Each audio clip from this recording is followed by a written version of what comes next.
又翻到嚟我哋設計裝修 A 加 B， 我係 Project Man 阿北，我係 Designer Angus。好，今日我哋位於呢個啟悅苑430尺嘅兩房單位。咁今次呢個單位上高啦，其實就係媽媽啦同埋兩姊妹去居住嘅。咁我哋喺呢個空間規劃上，其實間咗3個房間俾你。我哋一齊睇一睇。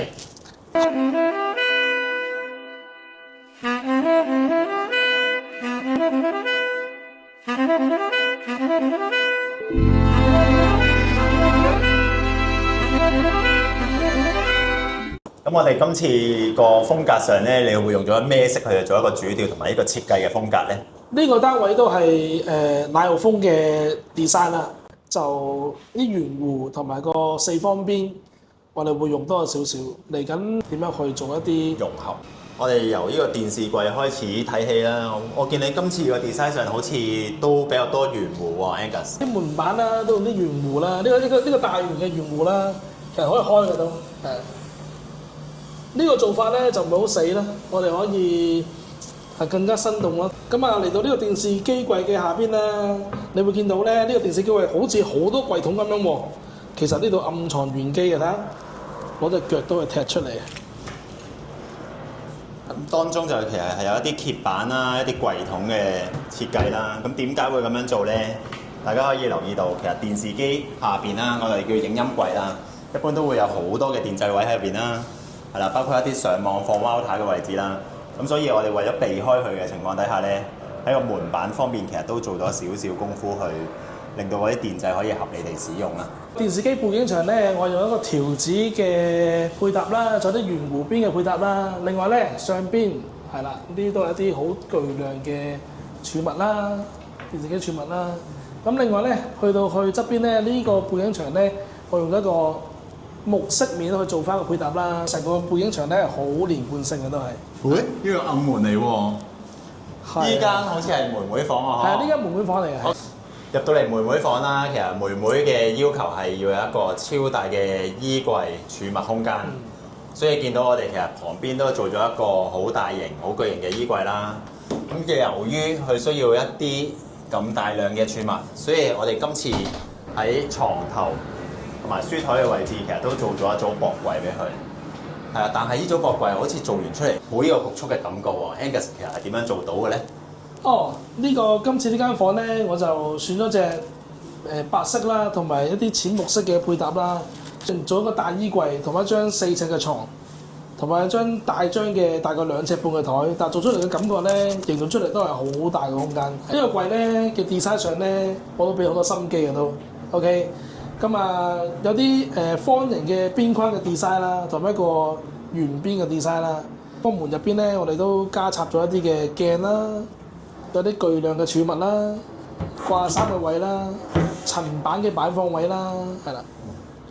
所以呢個成個7尺嘅衣櫃咧都好好用嘅都。關於衣櫃都可以同大家講多少少啦。咁大家朋友仔都可以了解多啲先，係啦。咁啊嗰個衣櫃嘅分佈上咧，其實大家可以去諗一諗，到底邊啲係需要做一啲我哋叫做掛衫區啦，邊啲可能係一啲摺裝啦，需唔需要做多幾塊層板去放一啲摺嘅衣物啦、褲啦之類，係啦，咁可以導致到嗰個衣櫃可以更加實用。妹妹房我哋就睇完啦，我哋轉過去家姐房度睇一睇。到家姐房呢個空間上啦，都係一個巨型嘅衣櫃啦，同妹妹嘅要求其實差唔多嘅，都係要大量嘅儲物，同埋係需要擺放一啲飾物嘅空間嘅。我見到今次呢個 design 上都好似有同以往係有啲唔同喎 ，Angus。呢間房姐姐房啦，姐姐就個要求都多嘅，佢需要有好多 display 位啦。我哋就做咗兩邊嘅位置啦，就做個 display 位啦。啱好呢間居屋嘅積啦，我哋可以做到兩邊，就 design 上都係一啲圓弧嘅門板嘅設計啦。呢個門板嘅設計咧都係相當之特別嘅，都做出嚟都幾靚。OK， 木色方面咧，咁就同翻每間房木色一樣嘅，係啦。可以留意翻啦，佢哋都係一樣嘅功能啦。有啲可以照下鏡啦，有啲櫃桶可以擺一啲衣物啦，係啦。呢櫃桶都好深嘅都。咁另外見到呢個床頭板個軟包都好得意喎。係啊，成支雪糕棒咁樣，都好正啊都係啊。係啦，咁另外咧，深嘅空間喎。係啊，係冇深啊！呢度個深度咧可以掛衫都 OK 嘅。係啦，你可以將一啲衣物啦壓縮完之後咧擺落下邊嘅位置啦，之後再頂嘅位置再掛衫都 OK 啦。係啦，你見到條衣通啦咁樣啦。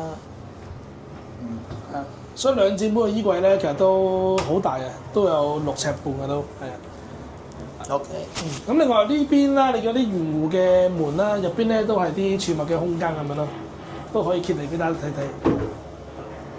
掛衫啦、儲物啦，眼見咁多個櫃啦，其實呢個施工都有相當嘅度啊，都係。咁啊，乜你都講下有啲咩難度？呢個難度在於就係首先啦，我哋嗰個飾櫃啦，係啦，要追平出邊嘅門頭啦。咁我哋喺嗰個尺寸上其實能夠做得太深嘅，係啦。如果唔係就有機會會頂咗一個書台嘅使用空間啦。係。咁同埋係啦，比起晒4面牆再做一啲家私嚟講，係會難度高少少啦。好。但係大家睇一睇我哋最難嗰間房。媽媽房嚟到呢度啦，咁啊介紹埋媽媽房啦。成個門嘅 design 咧都好靚嘅。呢一隻白紗嘅磨砂嘅長虹玻璃 ，OK。呢啲係唔帶綠嘅，比一啲普通嘅長虹玻璃係會靚好多嘅。咁同埋咧我有用一啲圓邊啦，同埋一啲嘅邊框嘅去個 design 啦，所以成個門咧，成個感覺咧係同出邊都好唔一樣咯。呢個都係我哋嘅心血嚟嘅。咁另外呢間房啦，咁就都好俾心機去做啦。咁啊，一打開道門嘅時候咧，呢個位置，咦？阿筆唔見咗喎，會唔會匿喺入邊咧？睇下係咪蛇王先。我打開呢個門，哇！偷懶被發現，呢度太舒服。哇！呢間房啦，其實雖然喺個廳嘅公共空間度劃咗一間房出嚟啦。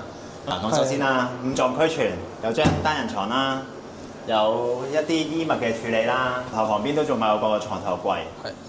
所以嗰個感覺上都其實真係幾舒服。頭先都真係恰着咗。同埋啲門板上啦，你見嗰個牀頭嘅背景牆板啦，其實貫穿翻兩間房嘅一啲風格啦，成個 design 都係好渾然一體嘅都係。呢間房全屋最難做嘅一 part 啦。點解咁講咧？首先我哋要計呢個門口啦。門口點樣可以令到呢個過渡嘅空間足夠？另外，又因為我哋可能有機會有啲大型嘅梳化入去啦。點解我哋會選用一個兩邊都係一個雙趟門咧？就係為咗呢個空間係啦，搬入一啲大梳化啊、飯台啊之類嘅情況咧，都可以叫做開晒啲門去做一個運輸。另外，大家都見到啦，其實我哋電視機櫃呢啲數，其實我哋都係縮過咗少少，令個出入嘅空間係足夠嘅，到時可能擺一啲小盆栽喺呢個位置啦，係啦，咁啊到真係要搬嘢嘅情況底下，咁就我哋可以攞走個小盆栽，都好適合嘅。OK，仲有個玄關位啦，玄關位咧就係同間房咧係一 set 一齊做嘅，係啦，所以呢個房再加埋個活動嘅路軌，再加埋個衣櫃，再加埋張床咧，呢4個元素加埋係設計嗰陣時已經要諗好點樣做㗎啦。咁另外呢邊個鞋櫃啦，都貫穿翻個 design 啦，都有啲嘅圓邊啦，同埋木飾嘅效果啦，同埋呢度咁啊有個特別嘅位俾大家睇睇啦。可以做一啲趟板去放一啲拖鞋，又唔使去彎腰啦。因為攞個腳踢就 OK 啦。睇越遠都係 MIC 嘅起樓方法去起啦。咁就我哋都係縮細咗個門口嘅。咁我哋縮細咗一個門口嘅情況底下咧，咁我哋就亦都係同樣嘅處理方法啦，多咗一啲儲物空間啦。咁今次業主嗰個喺廁所嘅規劃上，都係想保留翻原狀，係啦，座廁就會喺個窗邊下邊啦，然後都係一個鑽石型嘅企缸位置。間使用上就同原則一樣啦，係啦，其實鬆動嘅 OK 嘅，係啦。咁但係因為係始終牽涉到一啲叫做鑽石型嘅玉屏啦，咁係計數方面其實係比較難計少少嘅。呢個櫃咧，我哋都用一啲嘅圓弧邊嘅設計啦，水紋嘅玻璃啦，係啦。你見啲儲物空間都好多啦，呢啲擺啲牙膏啊、牙刷啊，甚至係紙巾都擺到嘅都係。OK，另外咧就呢邊我哋都用一啲圓弧嘅設計啦，做翻個修飾啦。咁啊呢啲位置就冇成撞親啦。另外下邊啦就有一啲嘅儲物空間啦。好，咁就廁所介紹完啦，嚟緊就而家入去廚房睇睇啦，咁樣啦。入到去廚房啦，呢個唔係房主嘅防火門，係我哋訂做嘅防火門啦。咁另外咧，你見啲櫥櫃上啦，都用翻隻嘅木色啦，淺嘅木色啦，換接翻大廳嘅 design 啦。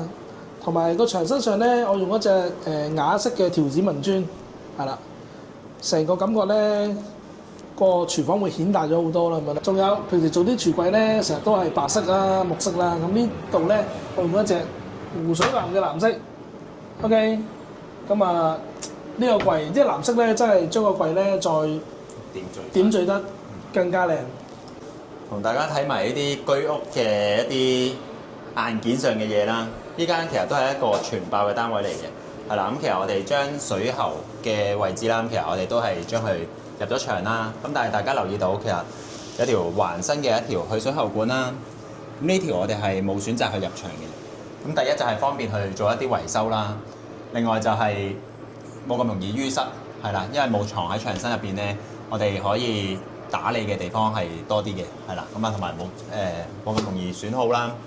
咁另外，大家見到我哋喺分佈上其實見到個煤氣錶啦，係啦，咁啊煤氣錶一般係會擺喺可能係而家呢個轉角嘅位置啦。